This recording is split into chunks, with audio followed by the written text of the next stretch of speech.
Good evening sir. Good evening. Good evening sir. Good evening. Good evening.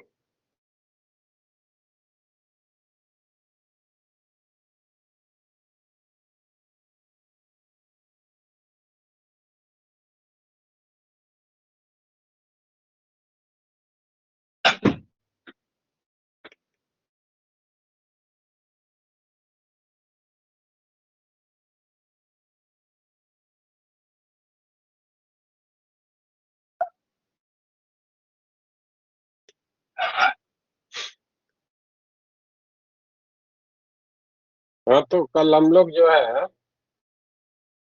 वो particle के wave behaviour के बारे में बातें कर रहे थे। जैसे आपको बताया गया कि लाइट जो है वो वेव होते हुए पार्टिकल के तरीके से बिहेवियर देता है, उसी तरीके से जो वेल नोन या इस्टेब्लिश्ड पार्टिकल्स है वो भी जो है वो अगर प्रॉपर कंड्यूसिव इन्वायरमेंट मिलता है तो it can behave like a wave. और उसके वेवलेंथ को लिखने का जो थ्योरेटिकल ऑब्जर्वेशन दिया था डी ब्रॉगली ने कि जो wavelength of the matter wave है that can be written as h upon mv, है ना।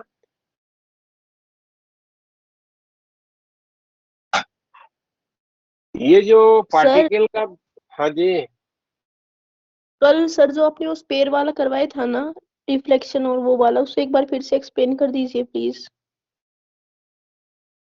क्या हो गया उसमें? सर खुद सोल्व किया तो आया नहीं, डिफिकल्टी हो रही है। फिर उसका हेल्प नहीं लिया जो लिखा था? सर लिया था, नहीं हुआ। पूरा फिर से सॉल्व करो। हम्म, फिर से सॉल्व करो।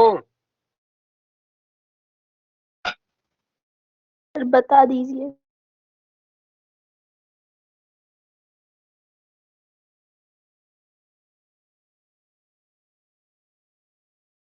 ये एक स्पेयर है जिसपे लाइट बीम जो है वो आकर के टकरा रही है, जिसकी इंटेंसिटी जो है वो आई की बोली जा रही है, और ये रिफ्लेक्टिंग सरफेस है। रेडियस ऑफ द स्फीयर आपको आर बोला गया। तो बताना है कि अगर ये रिफ्लेक्टिंग सरफेस है तो इस लाइट बीम के टकराने के कारण इस पे कितना फोर्स एग्जर्ट होगा। मान लीजिए कि एक स्पेसिफिक छोटा सा elemental ring on this particular sphere आपने लिया, जो कि इधर से थीटा के एंगुलर पोजीशन पे है, और डी थीटा जिसकी एंगुलर विड्थ आपने ले ली है।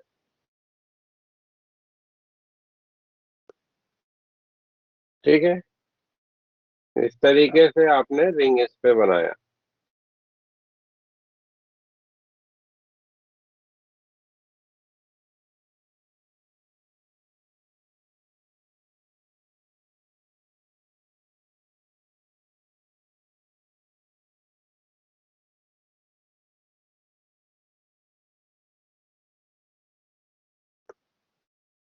तो इस पर्टिकुलर रिंग पे जो फोटान आके टकरा रहे होंगे, किसी एक स्पेसिफिक फोटान को लिया तो आपके पास जानकारी है कि उसका जो मोमेंटम है वो टकराने के पहले तो इधर होगा,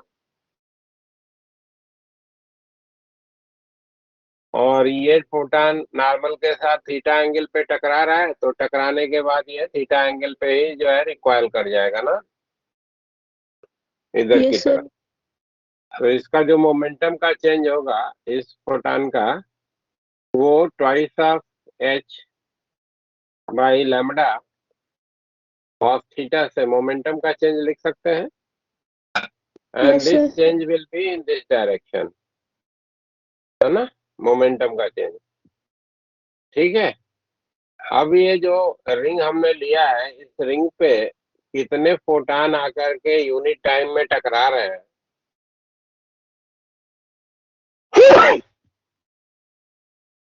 उनकी संख्या अगर हम मल्टीप्लाई करेंगे तो हमको क्या दिखेगा कि वो जो फोर्स लग रहा होगा इस डायरेक्शन में, उसका इंफॉर्मेशन बनेगा इधर की तरफ। लेकिन अगर आप देखो, यहाँ पे आपने फोटान जो टकराया और जो फोटान यहाँ पे टकराया, उन दोनों को अगर आप देखोगे तो फोर्स जो लगेगा इस फोटान के कारण इधर की तरफ लगेगा, और इस वाले फोटान यस के कारण इधर की तरफ लगेगा। लगेगा ना? इन दोनों का यस जो वाई डायरेक्शन के अलाउ का कंपोनेंट होगा, ये तो कंपनसेट हो जाएगा, जबकि एक्स डायरेक्शन वाला कंपोनेंट जो होगा वो एडअप होगा। इसी तरीके से इस रिंग पे दो दो पार्ट आप लें जो एक दूसरे के डायमेट्रिकली अपोजिट है, तो सब पे वाई डायरेक्शन का जो कंपोनेंट होगा वो कैंसिल होगा, या वाई जेड प्लेन कह लीजिए, वाई जेड प्लेन में जो कंपोनेंट आएगा वो कैंसिल हो जाएगा, और एक्स वाला सबके लिए एडअप होगा। हाँ? Yes sir. तो अगर हमको फोर्स जो इस एलिमेंटल रिंग पे लग रहा है उसका एक्स डायरेक्शन में कंपोनेंट को लिखना है, तो twice of H by lambda into cos theta, this was the change in momentum, multiplied by number of photon striking per unit time multiplied by cos theta, ये लिखा जाएगा ना? Yes sir. अब हम ये जो number of photon striking per unit time multiplied by momentum of the photon है, इसको हम जो है वो इंटेंसिटी से कोरिलेट करना चाहते हैं। हाँ, जिससे कि हम उसको इंटीग्रेट करके टोटल फोर्स को जो है वो लिख सकें। ठीक है भाई? तो ये जो यस रिंग सर। बनी है, इस रिंग की अगर आपसे कोई एरिया पूछता है, area of this particular ring, तो इस रिंग की जो एरिया आएगी डी, ये आप आसानी से लिख सकते हो भाई, 2 pi r sin theta into theta लिखा जाएगा। Yes sir. ये जो रिंग बनेगा इसको ऐसे काट करके फैला दोगे तो जो लेंथ बनेगी उस रिंग के करस्पॉन्डिंग रेक्टेंगुलर स्ट्रिप की, वो इसका पेरीमीटर हो जाएगा, जो कि 2 पाई r sin थीटा का बनेगा। बनेगा ना? क्योंकि ये जो रिंग बन रही है इसका रेडियस यहाँ से यहाँ तक मिलाएंगे तो यही इसका रेडियस होगा ना, इस रिंग का, यस सर। जो कि r sin थीटा है। तो जो पेरीमीटर हो गया वो ये, और इसकी रिंग की जो विड्थ है वो आर दी थीटा की है। तो मल्टीप्लाई कर दिया, ये एरिया मिल गया। ये तो इस डायरेक्शन में इंक्लाइंड है, जबकि जो लाइट को ऑब्स्ट्रक्ट करने वाली एरिया होगी वो इसके करस्पॉन्डिंग होगी, तो इसी को प्रोजेक्ट कर दीजिए इस डायरेक्शन में। ठीक है ना भाई?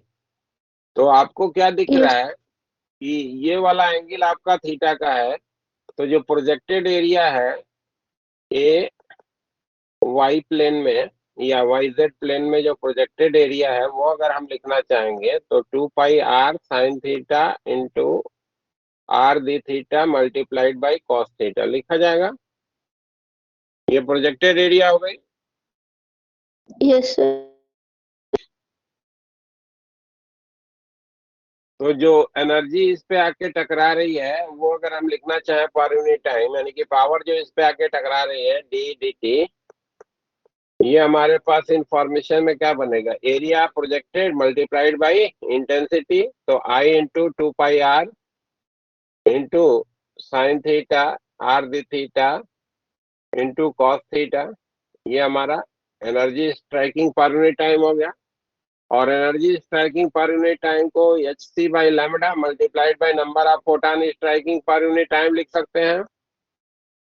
Yes sir.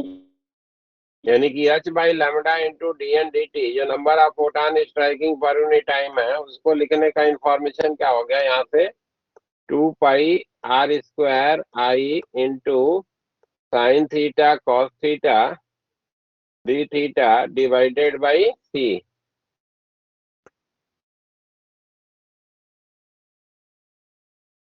ठीक है? Yes sir.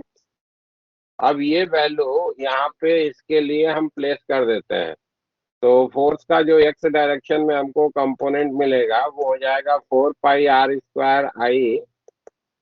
अब इधर से देखो कॉस थीटा और ये कॉस स्क्वायर थीटा, तो कॉस क्यूब थीटा हो जाएगा। Yes sir. और साइन थीटा डी थीटा बचेगा, साइन थीटा डी थीटा और डिवाइडेड बाई सी हो गया ना। ये मिल गया यस हमको सर, फोर्स का थैंक यू। इंफॉर्मेशन। अब इसको इंटीग्रेट कर दो आप 0 से π/2, 0 to यस Fx। सर। तो this will be the force on the sphere. और ये आपको फोर्स जो मिलता है वो आपको ध्यान में रखना है, I × πr² divided by c से लिखा जाएगा।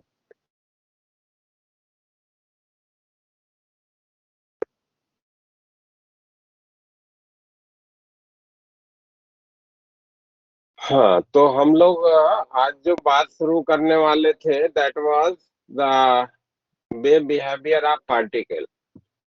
तो इसके बारे में सबसे पहला ऑब्जर्वेशन जो आता है वो डी ब्रॉगली का आता है, जिन्होंने बताया कि कोई भी अगर पार्टिकल है, मूविंग है, तो उस मोशन के इन्फ्लुएंस में हम उसको वेव के रूप में कंसिडरेशन में ले सकते हैं। और जिस वेव का वेवलेंथ लिखना है तो H/mv से लिखा जाएगा ना। ये डी ब्रॉगली का जो है हाइपोथेसिस थी, थ्योरेटिकल डिस्कशन उन्होंने करा था। अब अगर पार्टिकल जो है वो वेव की तरीके से बिहेवियर दे रहा है तो नेसेसरली उसको हम लोग प्रैक्टिकली भी डिमॉन्स्ट्रेट कर सकते हैं। हाँ, तो प्रैक्टिकल डिमॉन्स्ट्रेशन जो सबसे पहला आता है वो आता है,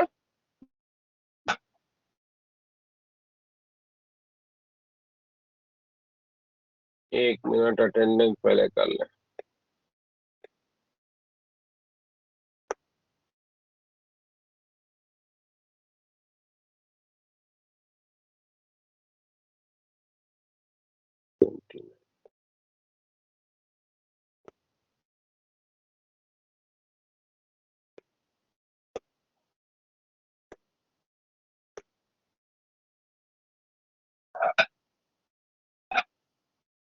प्रैक्टिकल डिमॉन्स्ट्रेशन जो सबसे पहले आता है वो इलेक्ट्रॉन को यूज करते हुए डेविसन और जर्मर ने जो है वो इलेक्ट्रॉन को एज ए वेव ऑब्जर्व किया था। तो उनका एक्सपेरिमेंटेशन हम लोग देखते हैं कि क्या उन्होंने एक्सपेरिमेंटेशन किया और उससे कैसे जो है वो वेव बिहेवियर के बारे में आप पार्टिकल का ऑब्जर्वेशन कर सकते हैं। ठीक, आपको कोई ऐसा इंस्ट्रूमेंट मालूम है जो पार्टिकल को एज ए वेव यूज करता हुआ जो है वो वर्क करता है? कोई ऐसा इंस्ट्रूमेंट नाम जानते हैं, कोई ऐसा इंस्ट्रूमेंट? Sir electron microscope. हाँ, इलेक्ट्रॉन माइक्रोस्कोप हमने बताया भी था, इसीलिए पूछा। Davisson and Germer experimentation.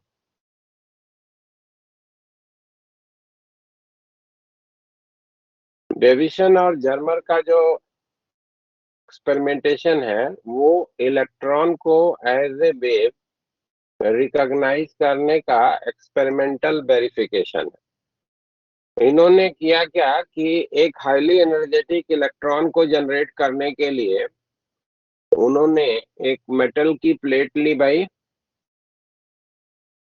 और इस मेटल की प्लेट को हीट कर दिया, एक कॉइल में करंट फ्लो करा के इसकी हीटिंग कर दी गई। ठीक है, तो ये मान लो कि हमने एक हीटिंग कॉइल लगा दिया, ये मेटल की प्लेट है। आपको इंफॉर्मेशन दिया गया है कि जब किसी भी मेटल को आप गर्म करते हो तो वहां से जो है वो इलेक्ट्रॉन्स जो है वो निकलते हैं ना भाई। यस। जैसे आप किसी मेटल पे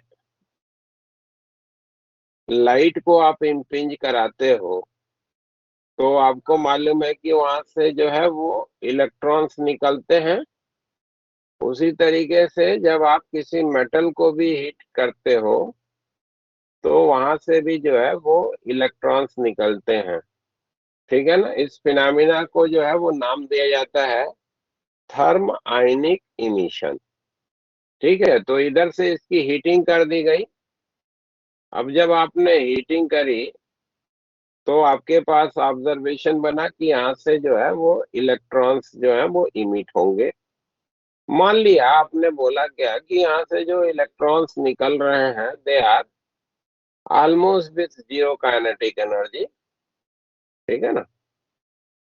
तो आपने ये जो मेटल की प्लेट जिसकी हीटिंग करी है उसके, और ये जो है एक आपने रेक्टेंगुलर बॉक्स लिया जिसमें पिन होल दोनों जो है आमने सामने की वॉल में कर दिया।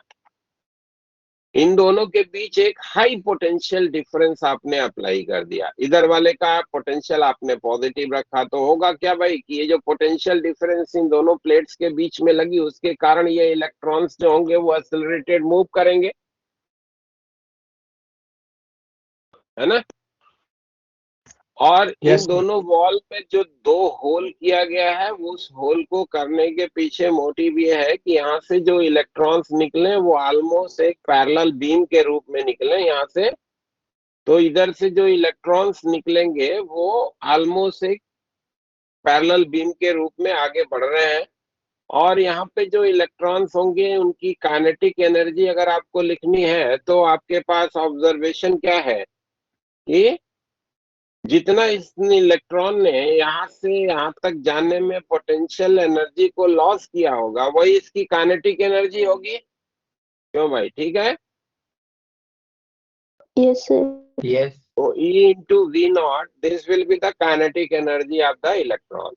तो ये हाईली एनर्जेटिक इलेक्ट्रॉन बीम हमने यहाँ पे जनरेट करी एक हाई पोटेंशियल डिफरेंस को यहाँ पे अप्लाई करके, जिसके इन्फ्लुएंस में कि यहाँ पे इलेक्ट्रॉन की जो स्पीड है वो कंसिडरेबली हाई हो, ठीक है।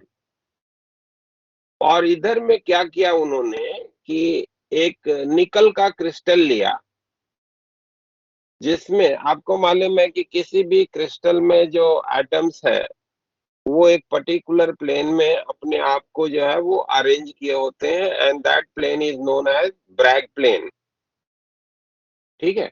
तो मान लीजिए कि ये हमने एक क्रिस्टल निकल का लिया है जिसमें इस तरीके से एक ब्लॉक के रूप में निकल का ब्लॉक दिखा रहा है जिसमें जो ब्रैग प्लेन है वो इस तरीके से इंक्लाइंड है ना, इस तरीके से डिफरेंट प्लेन्स को हमने दिखाया जो एक दूसरे के पैरेलल है। और उसमें इस प्लेन के अलोंग हमारे निकल के जो एटम्स हैं इस पर्टिकुलर क्रिस्टल में अपने आप को अरेंज किए हैं, इसको आप बोलते हो ब्रैग प्लेन, ठीक है ना। जिस भी पर्टिकुलर प्लेन में क्रिस्टल के अंदर जो एटम्स हैं या मॉलिक्यूल्स हैं जिनसे भी मिल करके वो बना है वो अपने आप को अरेंज करते हैं उसको ब्रैग प्लेन कहते हैं, ठीक है भाई। तो ये इलेक्ट्रॉन्स जो हैं वो यहाँ से जा करके टकराएंगे और टकराने के बाद इस पर्टिकुलर ब्लैक प्लेन से जो है वो स्कैटर्ड होंगे एटम से के साथ कोलिजन को परफॉर्म करने के बाद। हाँ?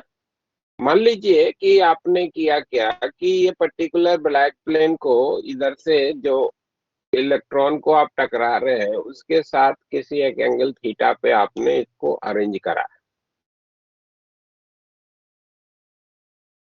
तो जब उन्होंने इधर में एक इलेक्ट्रॉन डिटेक्टर को लगा करके ऑब्जर्वेशन परफॉर्म करा, इधर में इलेक्ट्रॉन डिटेक्टर इन्होंने लगाया जिसमें कि यहाँ से स्कैटर्ड होने वाले इलेक्ट्रॉन्स जो हैं वो जाकर के कलेक्ट हो रहे हैं। और ये डिटेक्टर को हम ऐसे एंगुलर पोजीशन में मूव करा सकते हैं, ऐसा अरेंजमेंट था, है ना, ठीक है भाई। तो आप डिफरेंट एंगल पे जब आप इस डिटेक्टर्स को प्लेस करते हैं तो आपको मिलता क्या है कि इंटेंसिटी ऑफ द इलेक्ट्रॉन जो इसमें आकर के टकरा रहे हैं यानी कि उनकी संख्या, वो जो संख्या है वो अलग अलग पर्टिकुलर ओरिएंटेशन के करस्पॉन्डिंग अलग अलग मिली। और एक पर्टिकुलर ओरिएंटेशन में ये हमको ऑब्जर्वेशन मिला कि इन इलेक्ट्रॉन्स की जो इंटेंसिटी है दैट इज वेरी लार्ज। मान लो कि ये वाला एंगल उन्होंने जो मेजर करा कि जिस पर्टिकुलर एंगल पे ये मैक्सिमम इंटेंसिटी ऑब्जर्व करी जा रही है that was measured to be 50 degree, है ना। जब उन्होंने इंटेंसिटी का एंगुलर पोजीशन के साथ जो है वो ग्राफ बनाया, तो ये ग्राफ में इंटेंसिटी का वेरिएशन जो है वो ऐसे मिला, एक साथ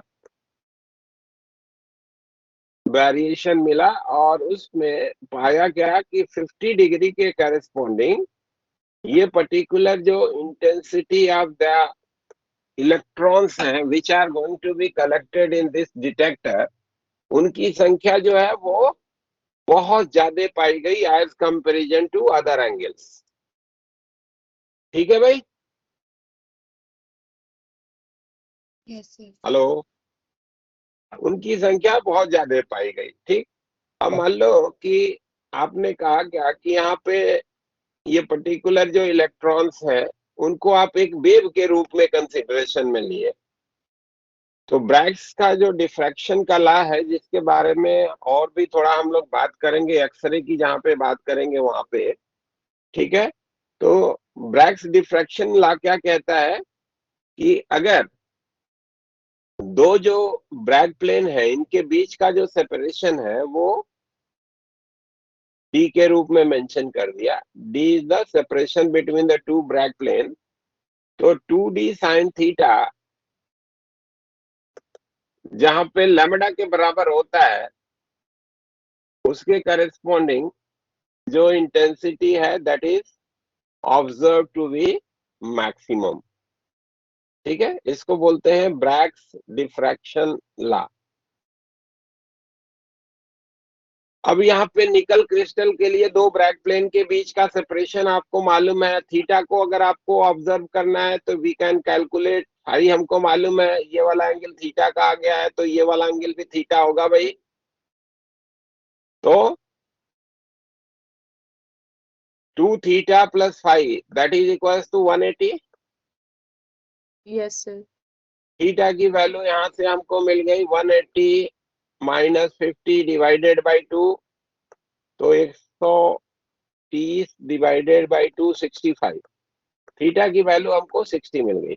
निकल का क्रिस्टल यूज किया गया है तो निकल क्रिस्टल में दो ब्रैग प्लेन के बीच का सेपरेशन जो है हमें मालूम है कि कितने सेपरेशन पे ये पर्टिकुलर जो है एटम्स अपने आप को अरेंज किए हुए हैं।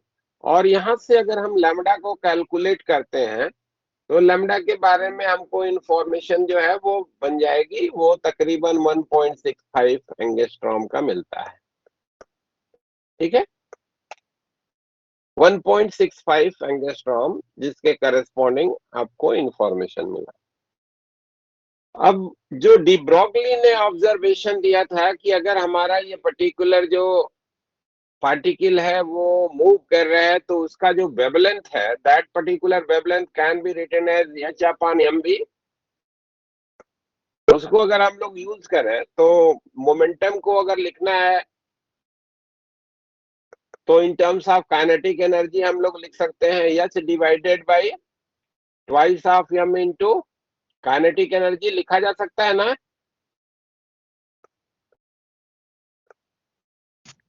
Yes sir. हेलो। मोमेंटम को kinetic energy E into V not है, तो लेमडा को लिखने का इंफॉर्मेशन हो गया कि हम लोग लिख सकते हैं h divided by twice of m into E into V not root के अंदर एम जहां पे मास ऑफ इलेक्ट्रॉन है, ई इलेक्ट्रॉन का चार्ज है।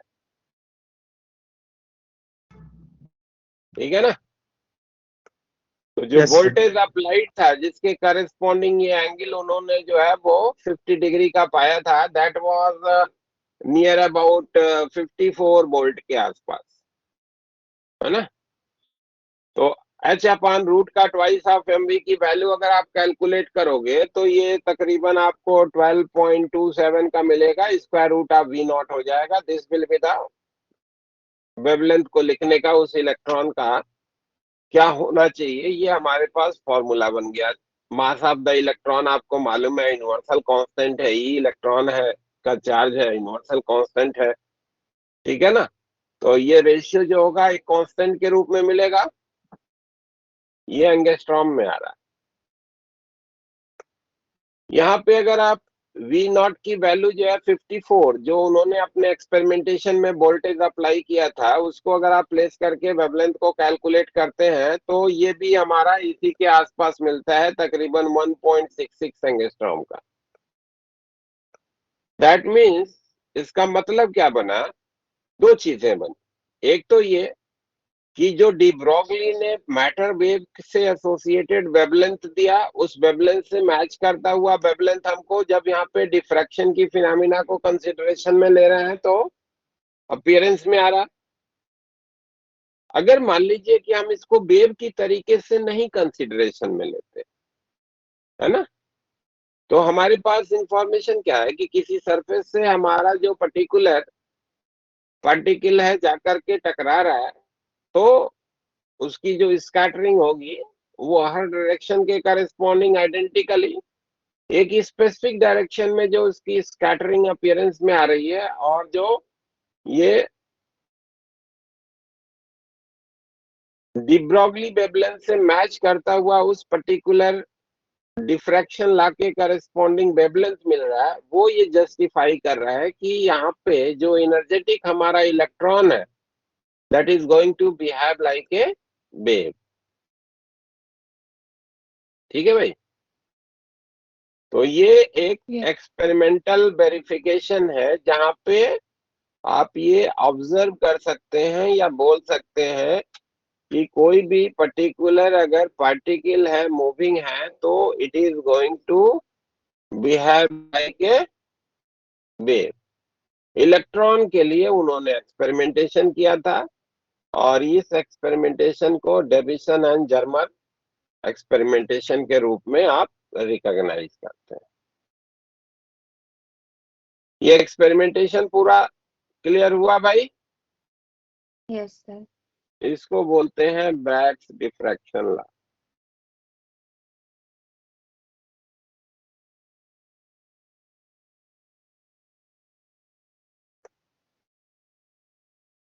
इस ब्रैग्स डिफ्रैक्शन लॉ का यूज आप एक्सरे का वेवलेंथ जज करने के लिए भी यूज करते हैं कि what should be the wavelength of X ray, है ना। तो Yes, sir. एक्सरे का जहाँ पे बात करेंगे तो वहां पे फिर से इस डिफ्रैक्शन लॉ के बारे में हम बात करेंगे, और ये फॉर्मूला कैसे आया वहां पे आपको फिर से आपको एक्सप्लेन भी कर देंगे। ठीक है ना। नेक्स्ट चैप्टर में एटॉमिक स्ट्रक्चर के बाद एक्सरे की बात करनी है, वहीं पे आपको डिटेल करेंगे इसको। ठीक है, yes sir. Yes, clear sir. है पूरा एक्सपेरिमेंटेशन ये? Hello, yes sir. Yes, sir. चलो।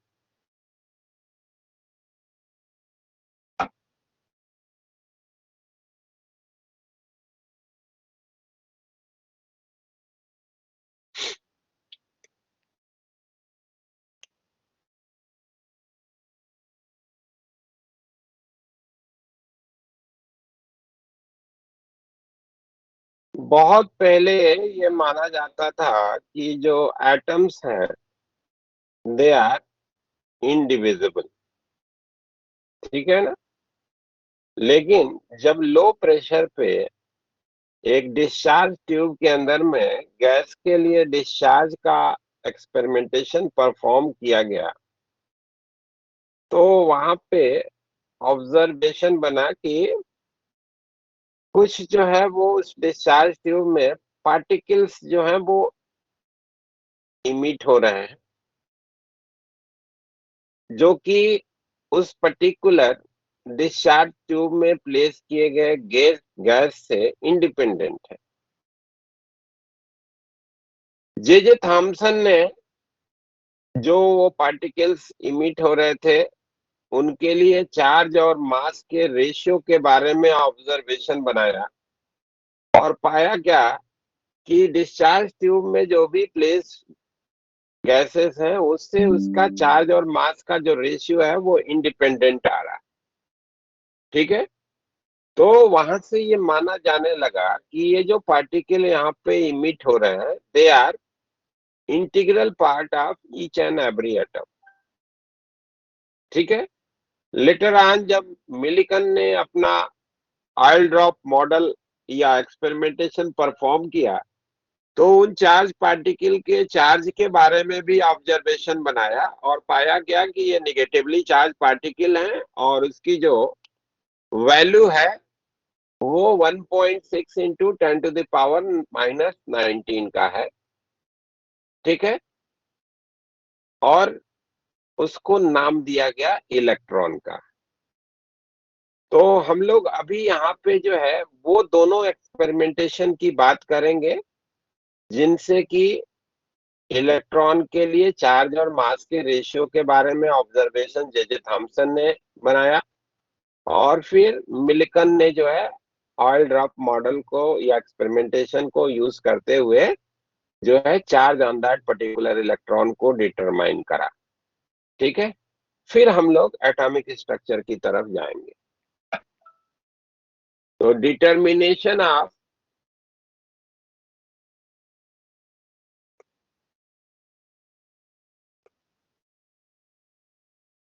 स्पेसिफिक चार्ज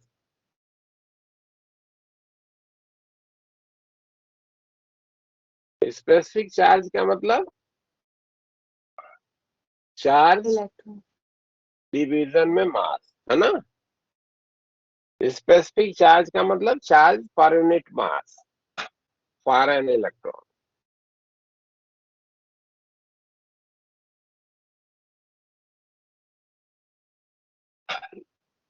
ये एक्सपेरिमेंटेशन जो परफॉर्म किया था वो जे थॉमसन ने किया था और इसी एक्सपेरिमेंटेशन के कारण इलेक्ट्रॉन के खोज का जो श्रेय जाता है वो जे थॉमसन को जाता है। ठीक है ना। तो उन्होंने यूज किया था cathode ray oscilloscope. Cathode ray oscilloscope आप लोग देखे हो क्या? नहीं ना। No sir. अच्छा, वो पुराने जमाने की जो टीवी होती थी जिसका जो है डब्बा मोटा सा होता था वो वाला टीवी तो देखे होगे ना। Yes Yes, sir. sir. LED LCD की बात नहीं कर रहे, उससे पहले टीवी देखा है आती सर। थी, हाँ, जो ऐसे मोटा सा डब्बे में होती थी। Yes sir. कभी उसको खुला हुआ देखे हो? Yes yes sir. देखा है। जैसे बैक से खुला हुआ। Yes sir. यस तो वो बेसिकली ऑसिलोस्कोप ही होता है। ठीक है ना।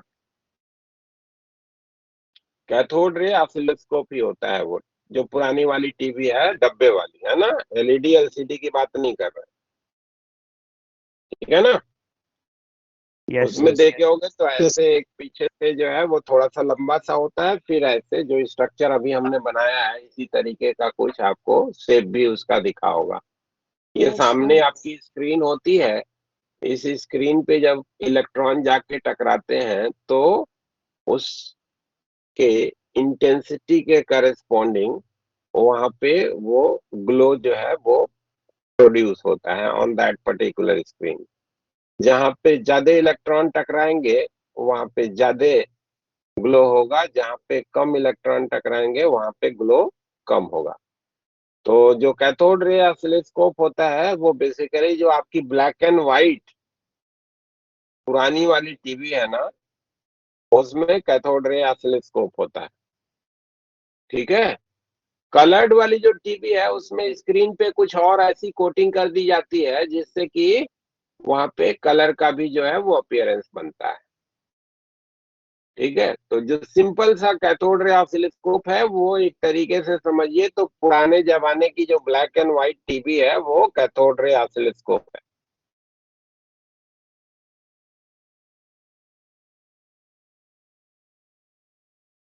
ठीक है भाई। तो इस कैथोड रे ऑसिलोस्कोप में उन्होंने किया क्या कि एक पर्टिकुलर कैथोड को लिया, मेटल की प्लेट, जिस मेटल प्लेट को आप हीट भी कर सकते हैं जिससे कि यहाँ से इलेक्ट्रॉन्स निकल रहे हैं, जो हमने डेविसन जर्मन एक्सपेरिमेंटेशन में किया था उसी तरीके का ये भी एक्सपेरिमेंटेशन एक तरीके से समझिए तो है। और इधर में इस प्लेट और इधर में एक प्लेट लगाया गया जिसमें एक छोटा सा होल कर दिया गया, जिससे कि इलेक्ट्रॉन्स जो है वो बीम के रूप में आगे बढ़ रहे हो।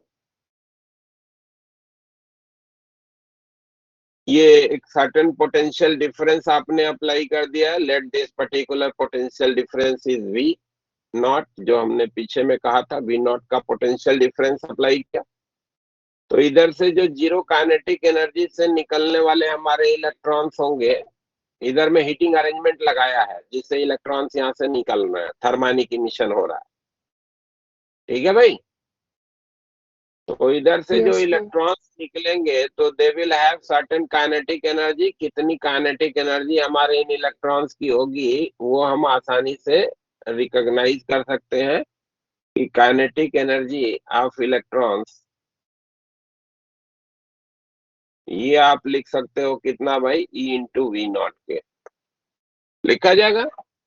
जो वोल्टेज आपने अप्लाई किया उसके इन्फ्लुएंस में एक्सेलरेटेड मूव किए हैं, तो जितना इसने पोटेंशियल लॉस करा है उसी के करस्पॉन्डिंग इसकी काइनेटिक एनर्जी होगी। तो इधर से इलेक्ट्रॉन्स बीम के रूप में जो है वो इमिट हो रहे हैं। और इधर में बीच में एक अरेंजमेंट उन्होंने बनाया जिसमें उन्होंने क्या किया कि दो प्लेट ली मेटल की और इन दोनों प्लेट के बीच में एक सर्टेन इलेक्ट्रिक फील्ड को इस्टेब्लिश कर दिया। तो इलेक्ट्रिक फील्ड को इस्टेब्लिश करने के लिए वोल्टेज लगाना पड़ेगा। तो आप मान लो कि इसको अर्थ कर दिए हो और इधर में आपने पोटेंशियल डिफरेंस अप्लाई कर दिया, इधर एक बैटरी लगा के फिर उसको अर्थ कर दे रहे हैं, फिर इसकी अर्थिंग कर दी है ना। V का यहाँ पे पोटेंशियल डिफरेंस अप्लाई कर दिया। तो जो भी ये चार्ज पार्टिकल है उस चार्ज पार्टिकल के चार्ज के करस्पॉन्डिंग आपको ऑब्जर्वेशन क्या मिलेगा भाई, कि उस पे इलेक्ट्रिक फील्ड के कारण फोर्स लगेगा। इलेक्ट्रिक फील्ड का जो डायरेक्शन होगा वो इधर से इधर को। तो अगर ये चार्ज पार्टिकल हमारा जो है वो निगेटिवली चार्ज है, तो जब इस रीजन में इंटर करेगा जहां पे आपने इलेक्ट्रिक फील्ड को अप्लाई करा है, तो उस पे फोर्स जो है वो ऊपर की तरफ लगेगा। Yes, sir. ये जो charge particle without application of electric field जो सीधे सीधे जाके इस ऑसिलोस्कोप पे यहाँ पे टकराते, जहाँ पे ये ग्लो पैदा कर रहे होते है ना, जिंक सल्फाइड की कोटिंग है, जिंक सल्फाइड पे जब इलेक्ट्रॉन जाके टकराएगा तो वहां पे ग्लो जनरेट करेगा। ठीक है ना।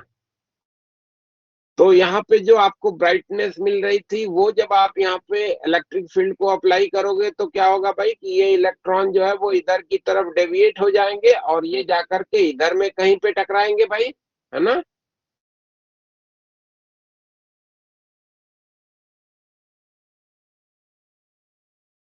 हेलो, बात ठीक है। Sir. तो इधर में जो हमारे इलेक्ट्रॉन्स जाकर के टकरा रहे हैं अप्लाइड वोल्टेज के करस्पॉन्डिंग, यानी कि वो पार्टिकल जाके टकरा रहे हैं अप्लाइड वोल्टेज के करस्पॉन्डिंग, वहां से आप आसानी से ये जज कर सकते हो भाई कि ये निगेटिवली चार्ज पार्टिकल्स हैं। अगर ये पॉजिटिवली चार्ज पार्टिकल होते तो किधर में जाके टकराते, इधर में जाके टकराते। Yes, sir. ठीक है भाई। तो अपने उस एक्सपेरिमेंटेशन में फोर्स इधर लगा तो V क्रॉस V करेंगे ऊपर। हाँ, तो अंदर की तरफ यहाँ पे उन्होंने अपने एक्सपेरिमेंटेशन में क्या किया कि इलेक्ट्रिक फील्ड के साथ साथ मैग्नेटिक फील्ड भी इस रीजन में अप्लाई किया जो कि इनवर्ड डायरेक्शन की है। ठीक है। और धीरे धीरे जब आप इस मैग्नेटिक फील्ड को वैरी करते जा रहे हैं तो एक सिचुएशन ऐसी मिलेगी जब ये सारे के सारे इलेक्ट्रॉन्स फिर से इसी पोजीशन पे जाकर के, जहां पे इनिशियली इलेक्ट्रिक फील्ड जब आपने नहीं अप्लाई किया था तो जहां पे वो जाके ऑसिलोस्कोप के स्क्रीन से टकरा रहे थे उसी पोजीशन पे जाके टकराने लगे। तो इसका मतलब क्या हुआ कि इलेक्ट्रिक फील्ड के कारण हमारे इस चार्ज पार्टिकल पे जितना ऊपर फोर्स लग रहा था उतनी अगर मैग्नेटिक फील्ड के कारण नीचे लगने लगे तो इसका डेविएशन नहीं होगा। बोलो भाई, ठीक है क्या? हेलो। वहां पे डेविएशन ना होने के लिए आपके पास इंफॉर्मेशन क्या बना कि इन दोनों प्लेट के बीच में यहाँ पे इलेक्ट्रिक फील्ड लगाया था आपने ई का, मैग्नेटिक फील्ड अंदर की तरफ ऐसे बी लगा दिया। अगर इलेक्ट्रिक फील्ड के कारण हमारे चार्ज पे फोर्स जो है जो कि ई इंटू ई का लग रहा है इधर की तरफ, और मैग्नेटिक फील्ड के कारण जो फोर्स है वो इधर की तरफ हो जाए एफ बी, और ये दोनों बराबर हो जाए, तो ऐसे केस में ये जो इलेक्ट्रॉन इधर में डेविएट हो रहा था वो सीधा सीधा चला जाएगा ना, इस रीजन को पार कर जाएगा। Yes sir. Yes sir. ठीक है, तो कितना फील्ड अप्लाई किया था आपने, यहाँ पे क्या वोल्टेज अप्लाई किया था, वो आपने जो है वो इंफॉर्मेशन में है। इधर में जो आपने वोल्टेज अप्लाई किया उसके इन्फ्लुएंस में जो ये इलेक्ट्रॉन्स यहाँ से जा रहे होंगे, इनकी स्पीड अगर लिखना होगा तो आपके पास इंफॉर्मेशन है कि E इंटू वी नॉट ये इक्वल होगा half of m into V का स्क्वायर, यानी कि speed of the electrons Yes, sir. जो इस इलेक्ट्रिक फील्ड जो कि एक दूसरे के परपेंडिकुलर है वहां पे इंटर कर रहा है, उस इलेक्ट्रॉन की जो स्पीड होगी twice of E V not divided by, ये कैपिटल है ई वी नॉट कैपिटल में डिवाइडेड बाय एम रूट के अंदर लिखा जाएगा भाई, ये स्पीड है। अब मैग्नेटिक फील्ड के कारण जो फोर्स Yes. लग रहा है वो आपको मालूम है कि क्यू वी बी से लिखा जाएगा, यानी कि ई वी बी, और इलेक्ट्रिक फील्ड के कारण जो होगा वो ई इंटू ई से लिखा जाएगा। अगर इन दोनों प्लेट के बीच की दूरी आपने डी रखी है और V का पोटेंशियल डिफरेंस आपने अप्लाई किया तो E की वैल्यू आप लिख सकते हो V बाई डी। हेलो भाई, यस सर। Yes, sir.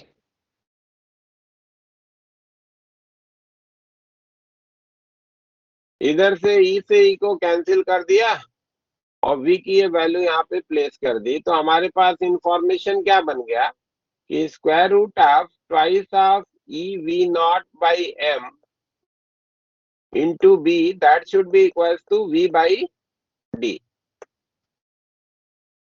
इस बी को इधर ट्रांसफर करके दोनों तरफ स्क्वायर कर दे रहे हैं, तो twice of E by M into V naught that is equal to V square by B square D square लिखा जा सकता है क्या?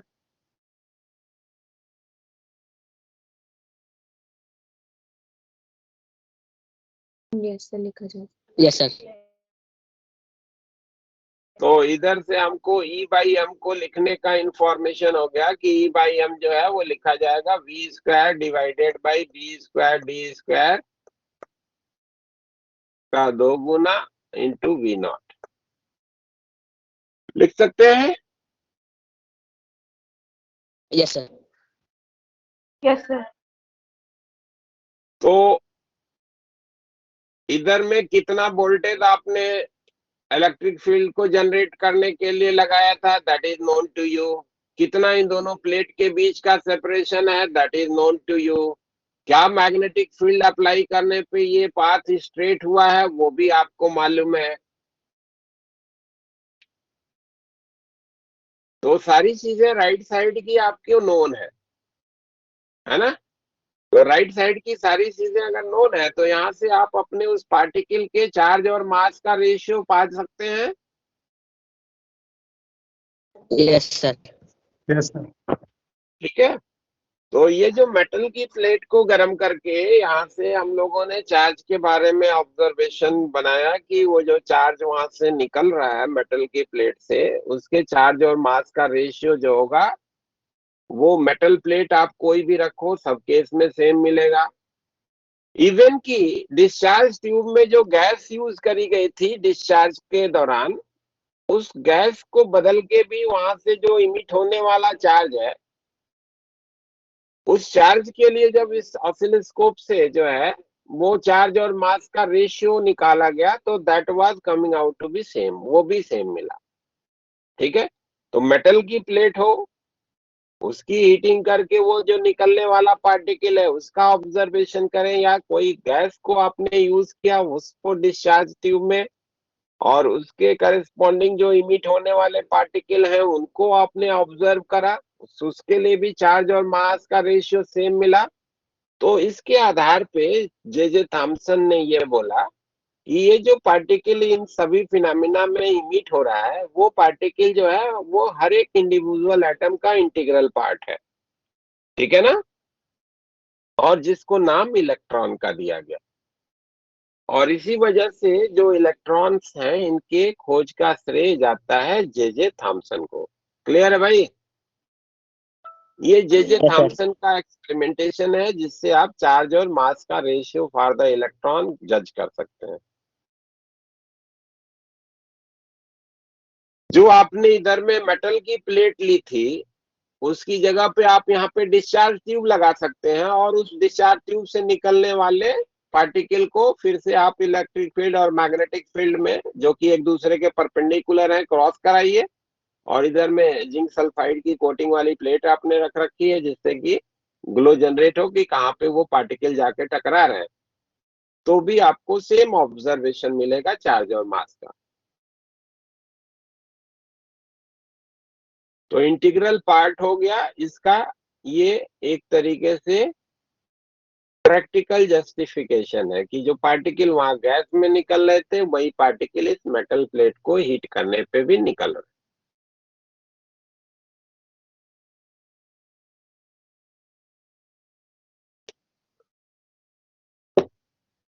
ठीक है, अब आइए इलेक्ट्रॉन के चार्ज के डिटर्मिनेशन का जो एक्सपेरिमेंटेशन है उसकी बात करते हैं, और चार्ज जो है वो क्वांटाइज्ड है उसकी भी बात करते हैं, और वो है मिल्कन ऑयल ड्रॉप एक्सपेरिमेंटेशन।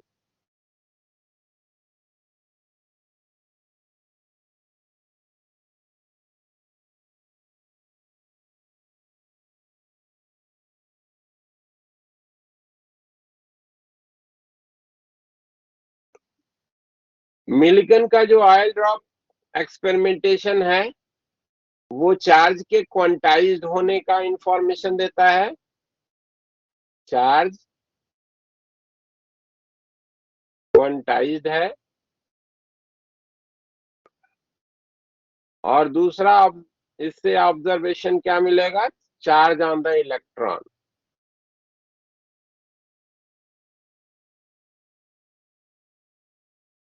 उसके बारे में आपको ऑब्जर्वेशन बनता है कि कितना होगा।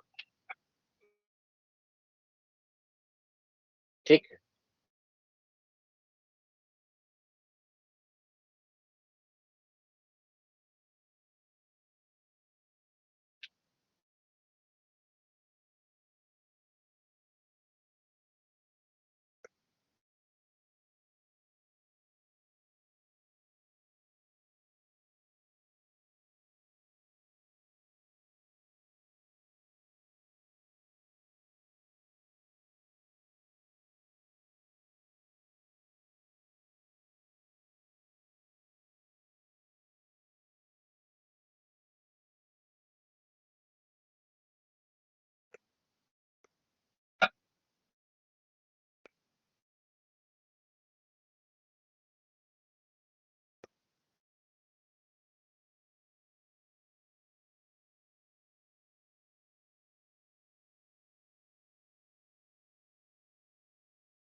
ये जो एक्सपेरिमेंटेशन है इसमें मिल्कन ने क्या किया कि एक क्लोज चैम्बर लिया जिसमें दो पार्टीशन उन्होंने कर दिया। ठीक है ना,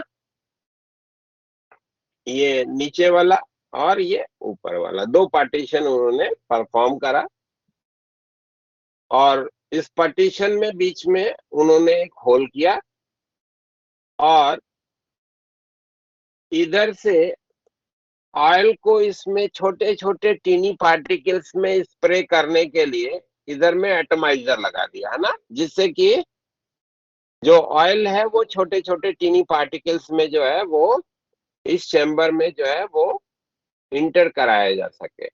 ठीक है ना। ऊपर वाला जो चैम्बर, इसमें गैस फील्ड है, ऊपर वाले चैम्बर में इधर से जो है उन्होंने एक्सरे डाला। ठीक है। एक्सरे जब आप इस गैस चैम्बर के अंदर में इंटर कराएंगे तो जो एक्सरे है वो विजिबल रीजन या अल्ट्रावायलेट रीजन के कंपैरिजन में ज्यादा एनर्जेटिक हमारा जो है वो इलेक्ट्रोमैग्नेटिक वेव है ना।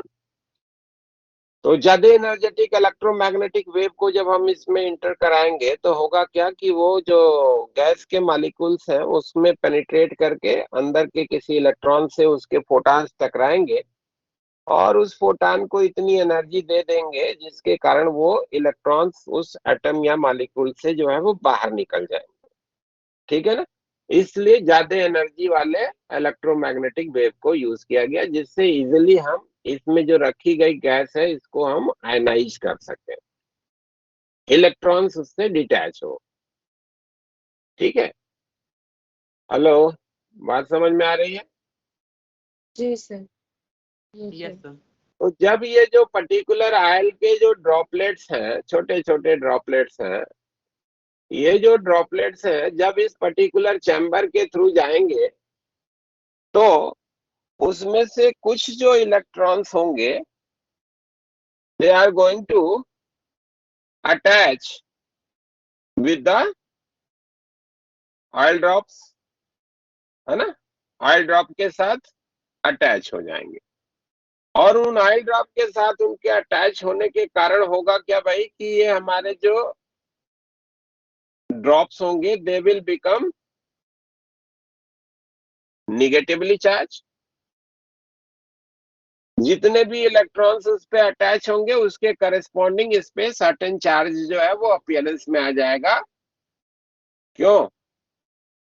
जो कि निगेटिव का होगा। ठीक है भाई।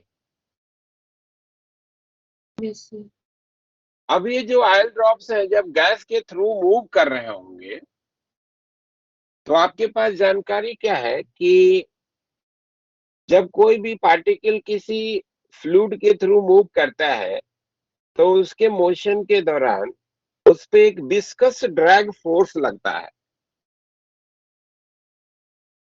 यस जो कि सर। उसके मोशन के अपोजिट डायरेक्शन में होता है। मोशन के अपोजिट डायरेक्शन में होता है। तो जो हमारा ऑयल ड्रॉप यहाँ पे मूव कर रहा है उस पे एक तो फोर्स जो लग रहा है वो उस पे ग्रेविटी का फोर्स लग रहा है नीचे की तरफ।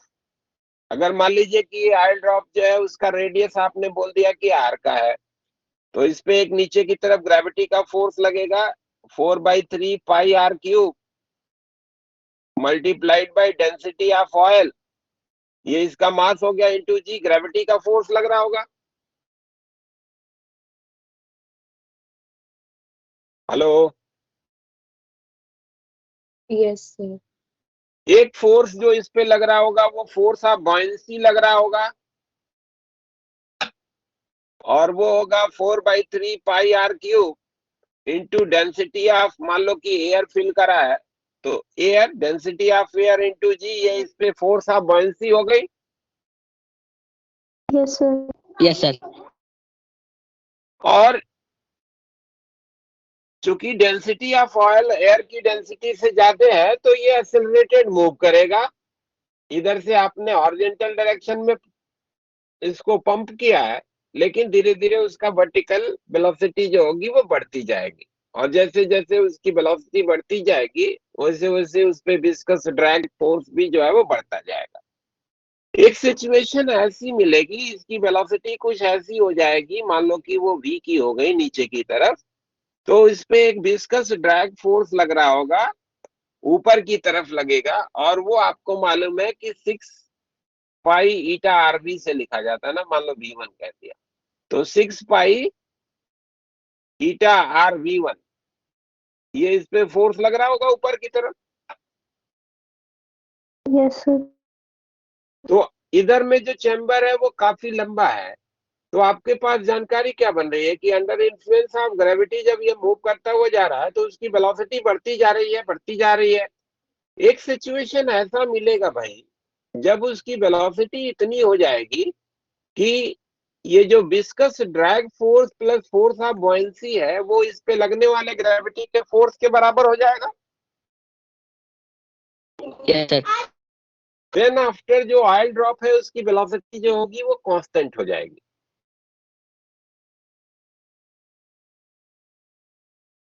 हो जाएगी ना?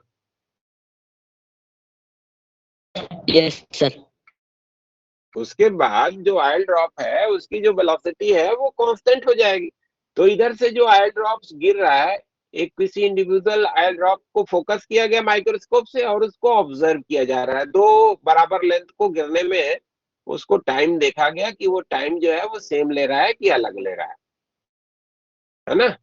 तो जब दो बराबर लेंथ को गिरने में उसको टाइम बराबर हो गया, इसका मतलब क्या हो गया कि ये दोनों फोर्स का जो सम है वो इसके बराबर हो गया है at that time.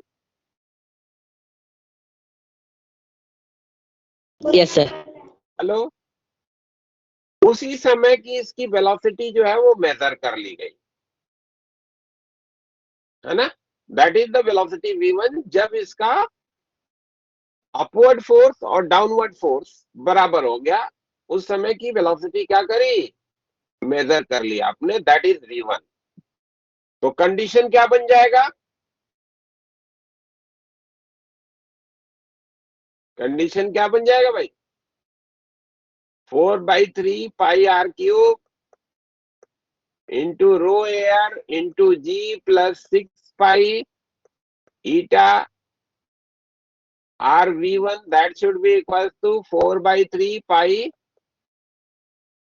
r cube into rho naught या रो ऑयल इंटू जी। ये एक इक्वेशन मिल गया आपको, Yes, sir. ठीक है भाई?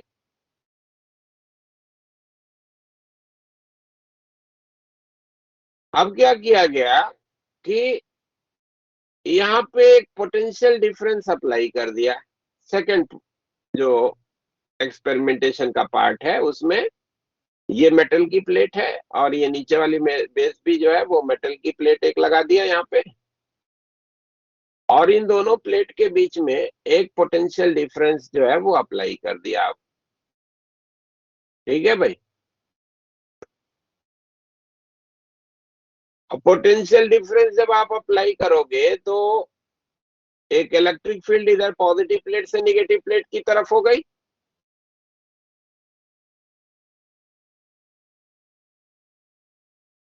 ये फर्स्ट सेट हो गया एक्सपेरिमेंटेशन का, जब हमने कोई वोल्टेज नहीं लगाया था। ठीक है? अब वोल्टेज लगा दिया तो अब इस इलेक्ट्रिक फील्ड के कारण जो भी ये हमारे पार्टिकल्स है, ऑयल ड्रॉपलेट्स है, इस पे जो चार्ज है उसके कारण इस पे फोर्स ऊपर की तरफ लगने लगा इलेक्ट्रिक फील्ड के कारण।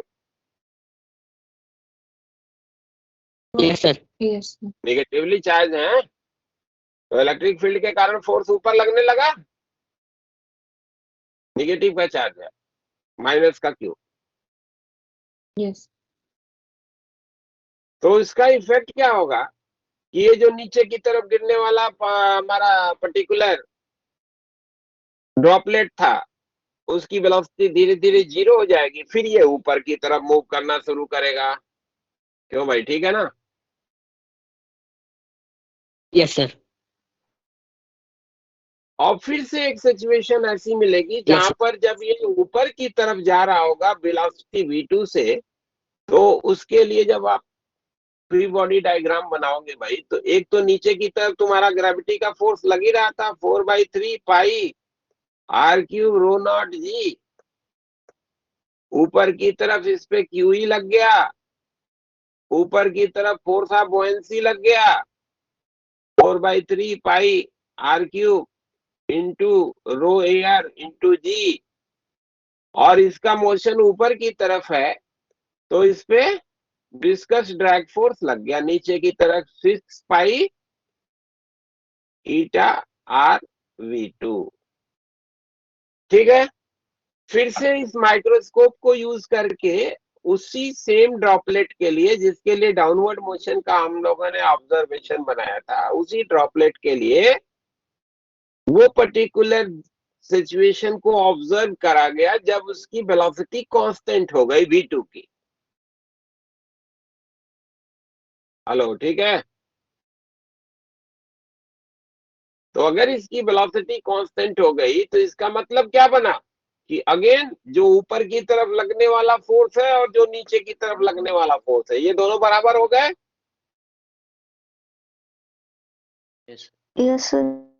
यानी कि 4/3 pi r cube into rho air into g plus q into E, that is equal to 4/3 pi r cube into rho naught into g plus 6 pi eta r v2।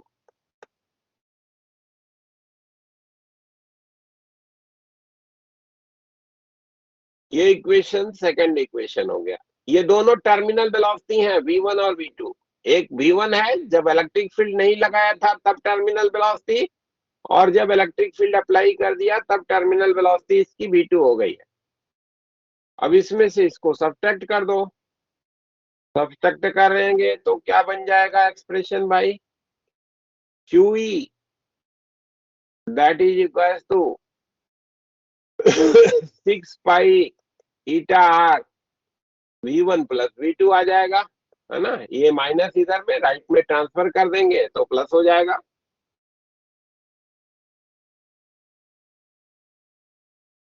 Q के बारे में information हो जाएगा 6 pi eta are v1 plus v2 divided by E। कितना हमने field apply किया था वो हम देख सकते हैं। यहाँ पे अप्लाइड वोल्टेज V हो और इन दोनों प्लेट के बीच की दूरी D हो तो हम E को V/D लिख सकते हैं। 6 pi eta are v1 plus v2 divided by V, और ऊपर में चला गया D, तो V और D हमको मालूम है। जो चैम्बर में गैस फील्ड है उसकी कोफिशिएंट ऑफ विस्कोसिटी आपको मालूम है। V1 और V2 आपने मेजर करके रखा है ना। ऑयल की डेंसिटी और एयर की डेंसिटी आपको मालूम है। तो ये वाले इक्वेशन को यूज करके रेडियस ऑफ ऑयल ड्रॉप क्या है वो निकाल लेंगे from equation number 1। Yes, sir. और वो जब यहाँ पे प्लेस कर देंगे तो हमको चार्ज के बारे में ऑब्जर्वेशन बन जाएगा। तो charge on that particular oil droplets कितना है उसको जो है वो मेजर कर लिया गया। जब अलग अलग एक्सपेरिमेंटेशन अलग अलग ड्रॉपलेट्स के लिए इन्होंने परफॉर्म करा तो जो चार्ज का मेजरमेंट उनको मिला दैट वाज, कभी उनको 1.6 इंटू 10⁻⁻19 का मिला, कभी इसी का 2 गुना मिला 2 इंटू 1.6 इंटू 10⁻⁻19 का मिला, कभी इसी का 3 गुना मिला 1.6 इंटू 10⁻⁻19। ठीक है। तो डिफरेंट सेट ऑफ एक्सपेरिमेंटेशन में उनका ऑब्जर्वेशन क्या था कि हर बार जो ऑयल ड्रॉपलेट्स पे चार्ज का ऑब्जर्वेशन मिल रहा है that is integral multiple of 1.6 into 10⁻⁻19 coulomb. ठीक है। और इसके आधार पे उन्होंने बताया कि ये जो हमारे एटम के आयनाइजेशन की वजह से जो पार्टिकल्स निकल रहे हैं जिनको इलेक्ट्रॉन के रूप में पहले से जे थॉमसन ने रिकॉग्नाइज करके रखा था, वो इलेक्ट्रॉन्स जब एक हमारे उस ऑयल ड्रॉप पे अटैच हुआ था तो उसके करेस्पॉन्डिंग ये ऑब्जर्वेशन मिला, जब 2 इलेक्ट्रॉन अटैच हो गए तो ये, और जब 3 हो गए तो ये। यानी कि उन इलेक्ट्रॉन्स पे जो चार्ज है वो 1.6 इंटू 10⁻⁻19 का है और ये क्वांटाइज्ड है। तो ये मिल्टन ऑयल ड्रॉप एक्सपेरिमेंटेशन हो गया। ये भी एक्सपेरिमेंटेशन आपको क्लियर है भाई? Yes, sir. Clear. तो ये इंफॉर्मेशन भी आपको ध्यान में रखनी है। ये आपका पूरा का पूरा इंफॉर्मेशन डुअल नेचर और फोटो इलेक्ट्रिक इफेक्ट से कंप्लीट हो गया। अब इस पे जो आपको प्रॉब्लम मिलते हैं वो मेनली फोटो इलेक्ट्रिक इफेक्ट के और फोटान के स्ट्राइक करने के कारण फोर्स या प्रेशर लिखने को मिलता है कि कितना प्रेशर होगा, कितना फोर्स एक्सर्ट होगा किसी पर्टिकुलर सरफेस पे। तो वो प्रॉब्लम्स आपको बनाने हैं। एक दो प्रॉब्लम कर लें Yes, sir. तो संडे को फिर जो है वो नया शुरू करेंगे। और चलो एक दो प्रॉब्लम कर ही लेते हैं।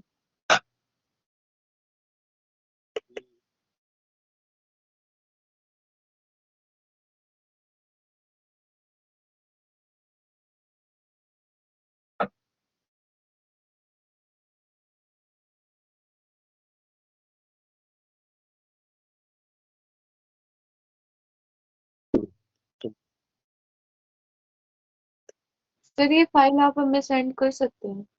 कौन सी फाइल? ये जो आपने अभी ओपन करी है एक्सेल। वो तो डाउनलोड कर ले, किसी भी साइट से मिल जाएगी।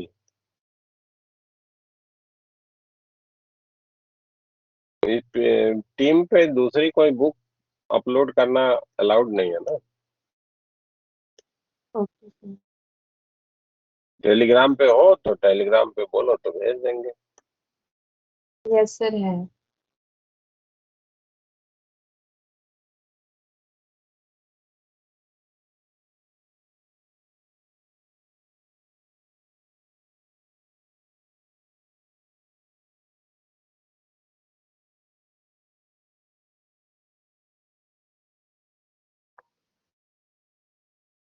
अब जैसे ये प्रॉब्लम नंबर 6 देखिए, parallel beam of monochromatic light of wavelength 663 nanometre is incident on a totally reflecting plane mirror. The angle of incidence is 60 degree and the number of photons striking to the mirror per second is this one. Calculate the force exerted by the light beam on the mirror. करिए।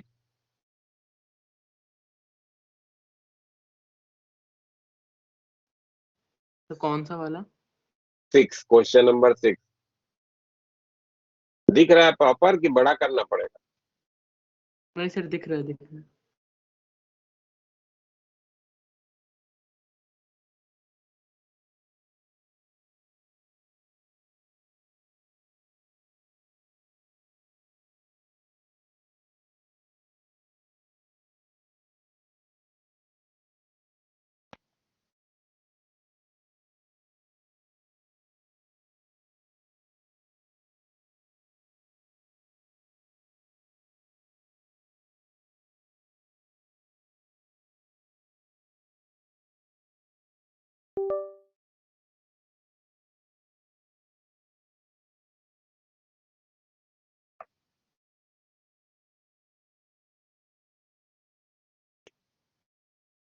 यहाँ पे कहा जा रहा है कि एक plane mirror है। इस प्लेन मिरर पे लाइट बीम जो है वो आके टकरा रही है। ये एंगल 60 डिग्री का है भाई। लॉ ऑफ रिफ्लेक्शन के करस्पॉन्डिंग इधर जाएगा। नंबर ऑफ फोटॉन्स जो इस पे आके टकरा रहे हैं per unit time D N D T, उसकी संख्या आपको दी गई है। डी एन डी टी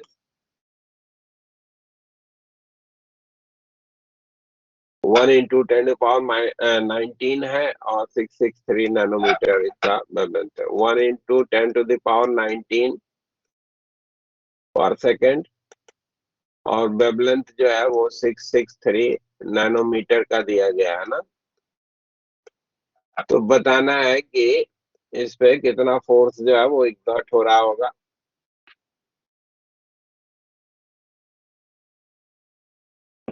तो इंफॉर्मेशन बना के आगे सिखा।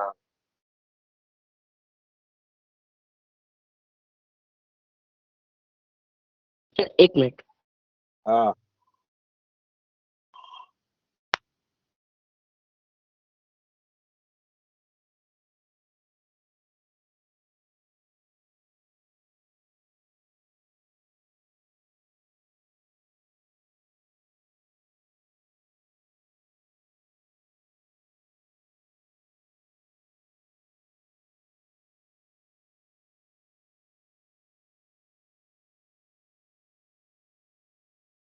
Sir 100 Newton. 100 न्यूटन बहुत ज्यादा आ गया। 100 न्यूटन तो नहीं होगा, बहुत कम होना चाहिए। इतना ज्यादा फोर्स लाइट से थोड़ी लगता है। रियलिस्टिक डाटा अगर होगा तो 100 तो नहीं आएगा। 6 नंबर है ना, 6 नंबर 6 है। ये कहाँ गया? एटॉमिक स्ट्रक्चर में आ गया।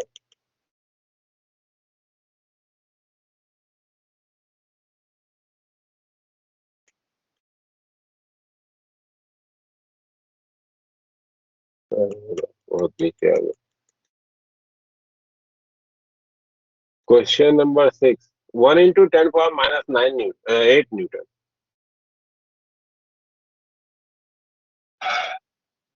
एक बार।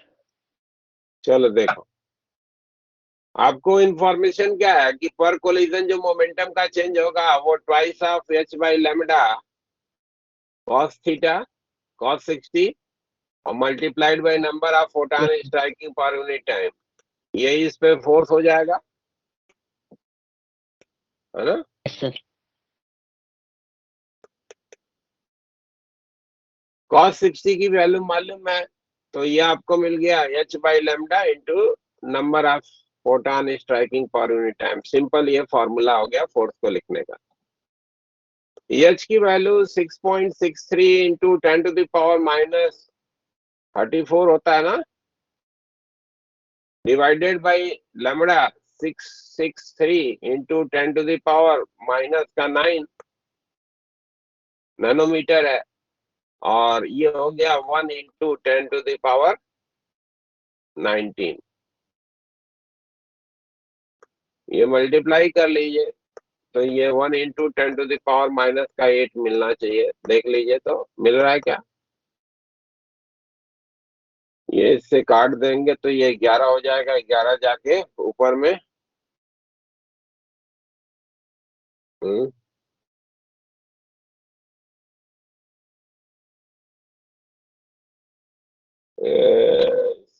से काट देंगे तो ये कितना हो जाएगा, ये 7 हो जाएगा। 7 ऊपर में जाके ऐड होगा इससे, आ जा। तो हाँ -8 हो जाएगा। ठीक है, 1 into 10 power -8 Newton, this will be the force. ठीक है भाई। Yes sir.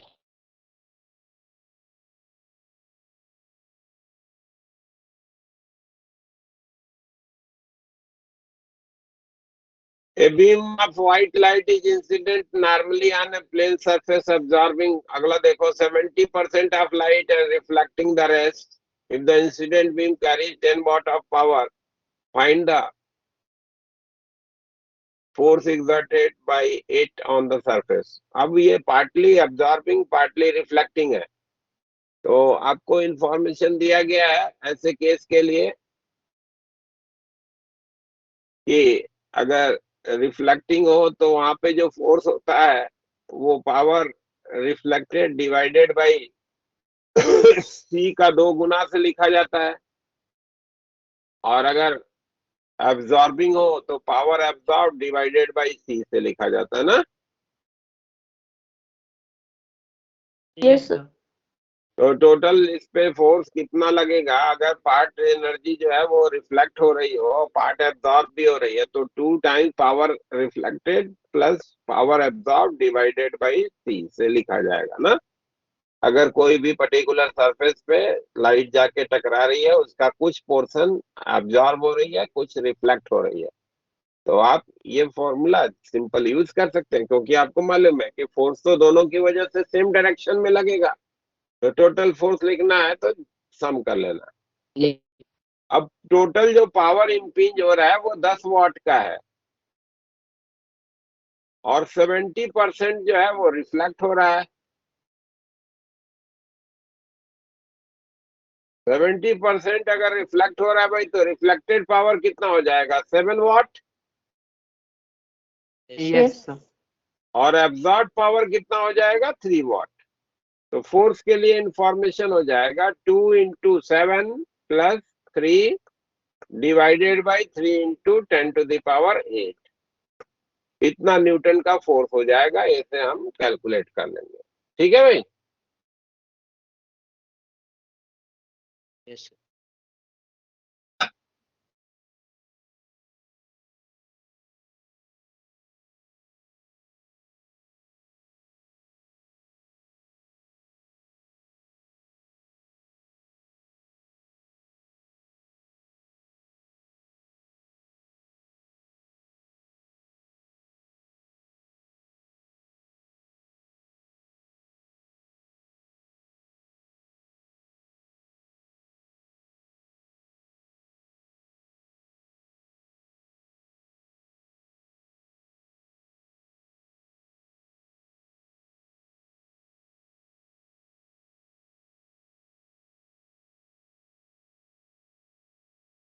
अब मैक्सिमम काइनेटिक एनर्जी ये तो हो ही जाएगा, वेवलेंथ दिया गया है, इंसिडेंट चेक कर लो, ये कर ही लो।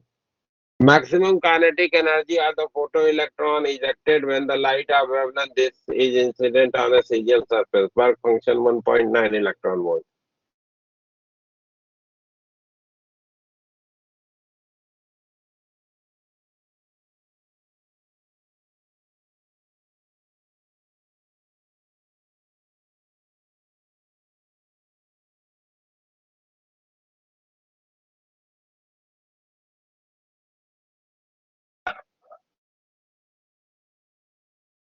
इस प्रॉब्लम के लिए तरीका क्या बनेगा आपका? मैक्सिमम काइनेटिक एनर्जी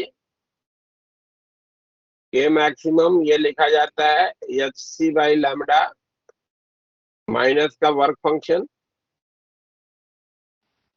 अब अगर आपको एच सी बाई लैम्डा यानी कि एनर्जी ऑफ फोटॉन को इलेक्ट्रॉन वोल्ट में लिखना है, तो उसके लिए तरीका आपको बताया कि 1240 या 42 जो आपको अच्छा लगे वो यूज कर लीजिए। वेवलेंथ को नैनोमीटर में रख दीजिए। तो वेवलेंथ कितना दिया था भाई? 350 350 नैनोमीटर माइनस का वर्क फंक्शन है 1.9। ठीक है, तो सीधे सीधे आपको maximum kinetic energy in electron volt मिल जाएगा ना। ये कैलकुलेट कर सकते हैं आप इजिली। तो ये याद रखने से एडवांटेज ये बनता है कि आपका तो थोड़ा 1.6 कैलकुलेट।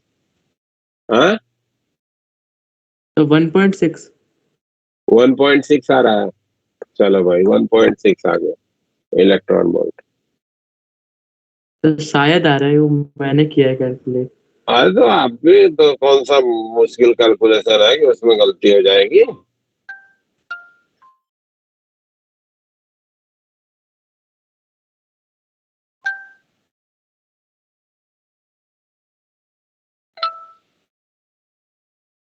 मैं भी कर दूं क्या? 1240 डिवाइडेड बाई 350 नहीं यार, माइनस 1.9। हाँ 1.64 आ रहा है। ठीक है, सही है। ठीक है ना।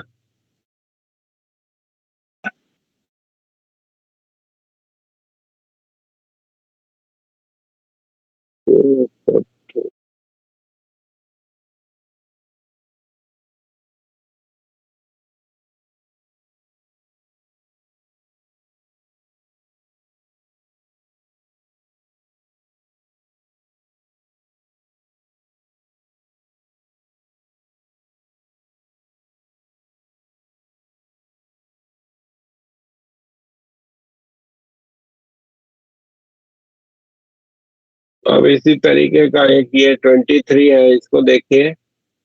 A monochromatic light source of intensity 5 milliwatt emits 8 into 10 to the power 15 photon per second. This light ejects photoelectron from a metal surface. The stopping potential for this setup is 2 volt. Calculate the work function of the metal.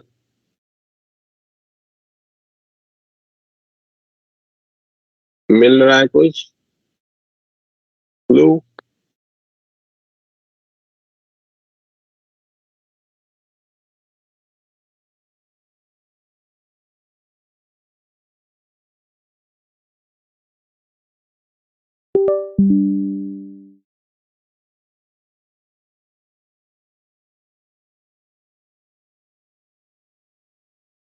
ये लिखा intensity है लेकिन ये power ही है ना, मिली what में लिखा है ना, पावर ही दिया है।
बनता हुआ दिख रहा भाई?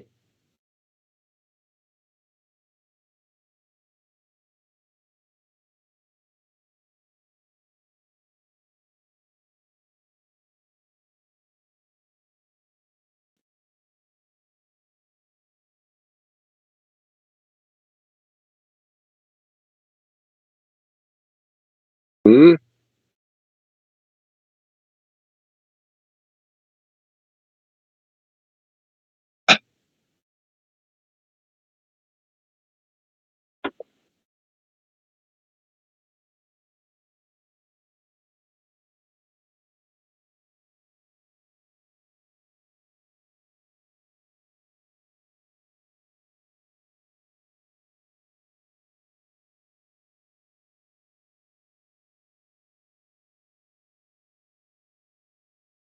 बनता हुआ दिख रहा है?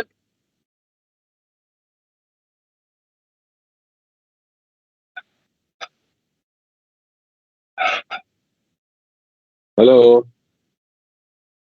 अब पावर इमिटेड आपको दिया गया है, तो पावर इमिटेड क्या होगा? Energy of photon into number of photon emitted पर यूनिट टाइम से लिखा जाएगा। बोलो भाई। एनर्जी ऑफ फोटॉन को लिखना है तो power Yes. Emitted divided by number of photon emitted पर यूनिट टाइम। और अगर पावर मान लो कि जूल में दिया है या वॉट में दिया है, तो इसको अगर आपको इलेक्ट्रॉन वोल्ट में कन्वर्ट करना होगा तो क्या करोगे?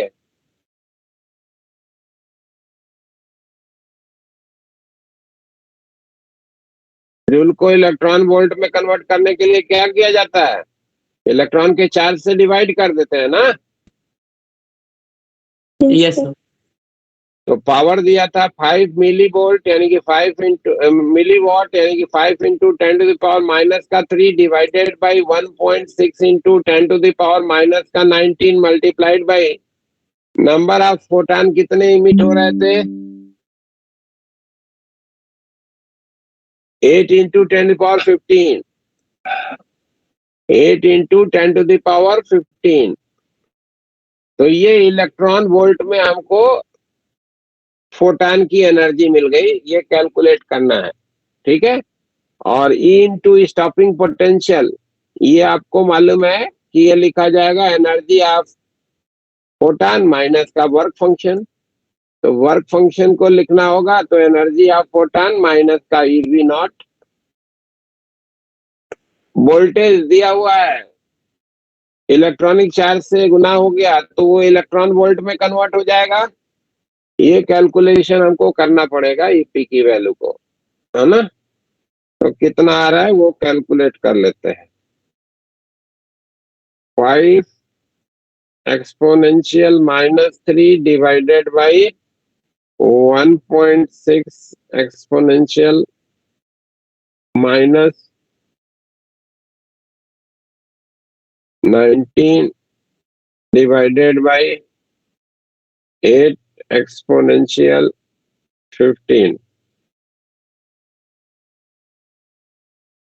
ये क्या आ गया? 3.9 के आसपास। ये 3.9 मिल रहा है कुछ इलेक्ट्रॉन वोल्ट, है ना। तो ये हो गया 3.9 और ये तो आपको 2 वोल्ट दिया था तो 2 इलेक्ट्रॉन वोल्ट हो जाएगा ये, यानी कि 1.9 इलेक्ट्रॉन वोल्ट। तो वर्क फंक्शन हमारे उस मटेरियल का क्या हो जाएगा, 1.9 इलेक्ट्रॉन वोल्ट। ठीक है, यस सर। Yes sir.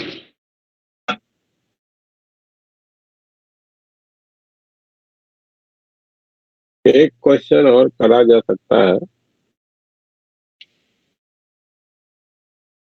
ये वाला देखिए क्या कह रहा है, इसमें आपका YDSC भी यूज हो रहा है। In the arrangement shown in the figure y equals to 1 millimetre and d equals to 0.25 millimeter and d equals to 1.2 meter. Find the stopping potential. The work function of the material of the emitted is 2.2 electron volt. Find the stopping potential we needed. तो ये जो YDSC वाला setup दिया गया है बेटा, उससे हम लोग ये निकाल सकते हैं कि यहाँ से जो सोर्स से लाइट जा रही है उसका वेवलेंथ क्या होगा, है ना। दो कॉन्जिक्यूटिव डार्क फ्रिंज के डार्क पैचेज के बीच का जो सेपरेशन होता है वो फ्रिंज बिट्स कहलाता है भाई। यस जी सर। सर। तो fringe width D lambda by D से लिखते हैं ना, तो twice of Y D lambda by D हो Yes, जाएगा। तो ये जो YDSC का एक्सप्रेशन दिया गया था वहां से हमको मिला कि twice of Y fringe width है और ये होता है डी लैम्डा बाई डी से लिखा जाता है। तो लैम्डा के बारे में यहाँ से जानकारी हो जाएगी कि ये लिखा जाएगा 2dy बाई डी से लिखेंगे। तो Yes, sir. 2 टाइम्स डी की वैल्यू भी दी गई है 0.24 millimetre, 2 into 0.24 into 10 to the power minus का 3 into 1 into 10 to the power minus का 3 1 मिलीमीटर शायद y की वैल्यू थी, हाँ, और d की वैल्यू है 1.2 मीटर, 1.2। तो इसको भी हटा करके माइनस का 5 माइनस का 8 कर देते हैं, तो ये हो जाएगा 20 40 400 हो गया, 400 नैनोमीटर। क्यों भाई, ठीक है। तो वेवलेंथ की जानकारी आपको मिल गई कि 400 नैनोमीटर का है। Stopping potential E into V not, ये आपको मालूम है कि ये लिखा जाएगा कितना, एनर्जी ऑफ फोटॉन माइनस का वर्क फंक्शन, यानी कि वी नॉट को अगर लिखना है तो energy of photon in electron volt minus work function in electron volt लिख सकते हैं।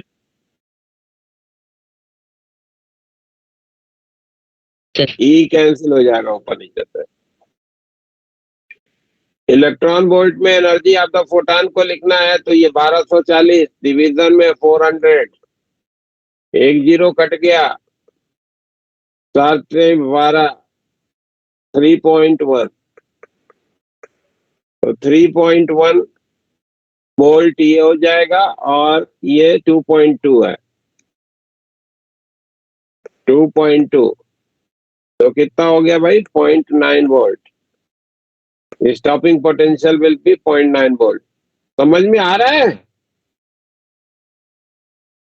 Yes sir. तो आज को यहीं पे कर देता हूँ finish.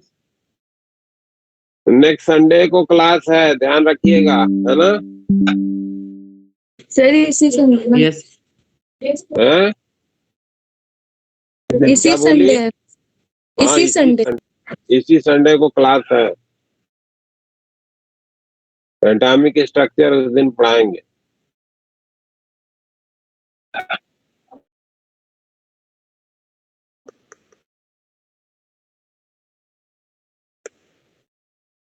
Thank you sir. Thank you. Thank you sir. Good night sir. Good night, good night, thank you sir. Good night, good thank night. You sir. Good night sir.